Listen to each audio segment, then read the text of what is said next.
having to do with the Deputy Director of Operations at the Presidency, Mustapha Gbande, who's dared the Chief Justice Gertrude Torkornoo to leak the full content of the petitions seeking her removal. Now, according to him, the Chief Justice deliberately leaked aspects of the petition in order to court public sympathy. 3 individuals have petitioned President John Mahama seeking the removal of the Chief Justice of allegations of impropriety. Among others, Mustapha Gbande says the allegations are so damning she will not be able to escape the ultimate punishment. He's been speaking to me in an exclusive interview. Just quickly on the Chief Justice, the minority says that you're instigating processes to remove her, and that is dangerous. Let me put it simply, it's dangerous for the country's judiciary. How do you respond? Well, we haven't amended our laws. The same laws give President Akufo-Addo the right to remove the Charlotte Osei. They are all independent institutions. She removed her. We have come not just repeating precedents, but to deal with everyone on case-by-case basis. The Chief Justice would have to go. The Electoral Commission chairperson and other politically exposed directors would have to go. And indeed, they will go. It's just a matter of time. So that we can fill those places with persons who are not politically exposed. But are you not lending into the arguments by the NPP that this is deliberate, this is machinations from the NDC? Are there people who the nation listens to? They are not people who have a voice. These were the very individuals who lived in this country and supervised all the wrong things that were happening. And we are trying to correct because it affects them. Look, President Akufo-Addo kept and packed the judiciary so that all the appointees who will be taken to court will escape. Yeah, but you are calling for accountability, but if you don't clean the judiciary so that law takes precedence over the judiciary, confidence of the Ghanaians take precedence over personalities, we are not going anywhere. You see, the current Chief Justice is politically exposed. Where's due process in all of this argument you make that she must go and all of that? Process is when the provisions of the Constitution have been triggered. People have petitioned. And petitions are still ongoing. They are coming. There are more petitions against the judge. How many? We've heard of 3. How many more do we know about? The Chief Justice knows that there are more petitions against her, including issues that borders on criminality. And all of these, fidelity of the constitutional provisions have been given respect. You mentioned criminality in relation to the Chief Justice. What is the criminality that's... She should leak the petitions that was given to her to respond. She should leak that one too. She's giving it to them, but they should leak it so that Ghanaians will get to know what the contents are. But you've seen the content and there are matters of criminality in there? That the Chief Justice demanded the President to furnish her with copies of the petition. That have been done. She should leak it. She should give it to the public so that you have an appreciation of what the issues are. But having said so, I'm just saying the due process is when a petition has been received and the President decides that the Constitution says I have to give it to the Council of State to seek their opinions. And the President forwards same to the Council of State, which is made up of persons even believed to be MPP, persons who have led the institution of the judiciary before, persons who are more respected in this country. They will look at it and recommend. Then the President then comes back to look at the issues. That is due process. Due process is broken when you go and get MPP people to be making noise that you should be protected. She's rather, killing her protection by letting politicians and going to Central Region to organize. So the Chief Justice is now a General Secretary of a political party. When she's faced with crisis, she goes to organize public, her family people and her constituency, which is Apenyoma King's constituency, to do demonstration.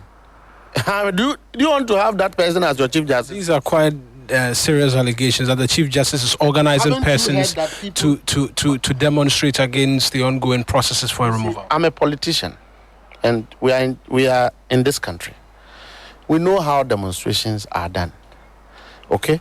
And I'm saying that the Chief Justice getting, MPs who do not advance law, but emotional blackmail of their inability to process credible arguments that will enhance the performance and the trust, the confidence of the public as far as the judiciary is concerned, yet believe that we should espouse political interest in all these matters, will not save the Chief Justice. Because the ordinary Ghanaian believes that justice have become so expensive, in this country.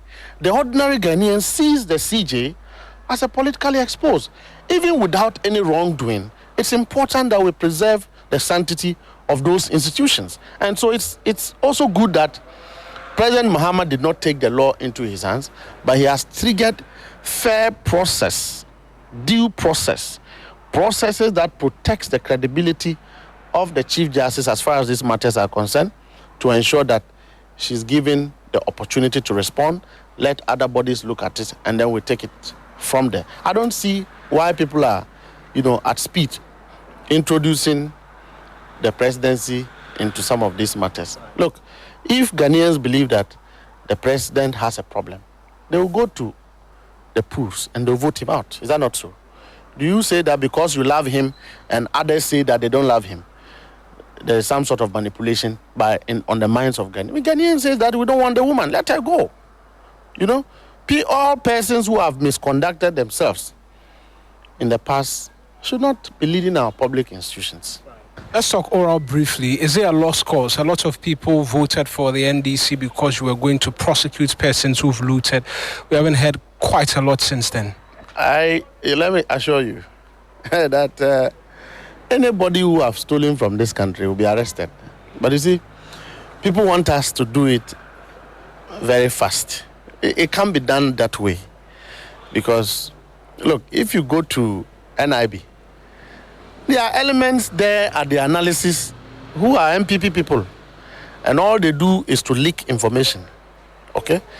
If you go to some of these sensitive institutions, people are still there who are leaking investigative informations. So if you start without cleaning up the place, you are fighting an already defeated cause. If you don't have evidence to prosecute, don't arrest anybody. Nobody will be persecuted. But let me tell you, any individual who have been found to have or have been believed to have done something wrong to this country will have the test of the law. And we have to allow that to happen so that the political class will have some fear even when they are going to commit some crimes. Look, the MPP led by Penyuma is not their grassroots, because the cause of calling for justice and prosecution involve even MPP people who are Ghanaian. It is only Penyuma and his group who are obstructing any path to, hold people accountable. And that obstruction will not stand. When the government is fully structured and begin to move, you will see action in this country. Today, if national security is leading and championing a cause that to clean up our country, they should be commended. Now, the conversation about police not being in charge is not true. Every operation that is being done has the collaboration of the police, the military, the BNI, NIB, and other security agencies. National security is a body that consists of all these entities. Don't also forget that the change or the reshuffle in the police administration just occurred, and that it's just so reasonable that you allow the police administration itself to restructure, because there are some elements within the police system who are worse than politicians, and those elements will have to be curtailed to ensure that professionalism is come back to work. Now, if you, a journalist, even arrest a criminal, I will be happy, because we are curbing crime. So that conversation about police administration diminishing is not true. It is only a diversionary conversation by the MPP. Look, the MPP complain about Galamsey recently, very fiercely, as though they were not the people who led deliberately, enabled people to mine in our forest reserves and our water bodies. Okay? We came into government barely 100 days, they're accusing us. When we began to do operations to curb Galamsey activities, they say, why are you burning machines? Why are you burning machines? So they want to ensure that the business of growing this country, stabilizing this country, is politics as usual. Right. You know? And that is not the focus of this government. That's Mustapha Gbande, is the Deputy Director of Operations at the Presidency, speaking